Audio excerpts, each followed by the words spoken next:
Welcome to Not Milk Never Milk. Subscribe if you're lactose intolerant. You need 2 working controllers and Fortnite installed. Make sure your PS4 has the latest system update. First, sign the second controller into an existing PSN account or add a guest. This lets Fortnite detect the second player. Launch Fortnite, then enter the lobby with player 1. Once done, press the second controller's X button to join. The game will prompt player 2 to connect. Make sure both controllers are responsive before moving forward so the join process completes cleanly. With both controllers active, choose a playlist that permits split screen, typically duos or squads. Battle Royale solos won't work.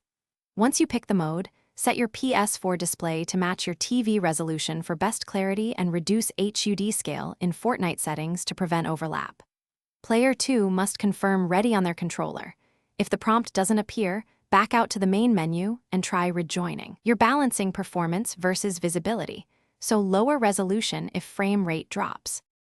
Once both players appear ready, start the match. The screen will split automatically horizontally on PS4. You can change perspective or HUD options mid-lobby to improve visibility. Choose stretched or standard aspect based on which gives better target clarity. If split screen won't engage, power cycle controllers by turning them off and on, sign player 2 out and back in, or fully restart Fortnite. Make sure the game itself and PS4 firmware are up to date.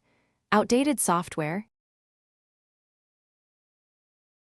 Thanks for watching. If this was helpful, leave a like and consider subscribing. See you next time.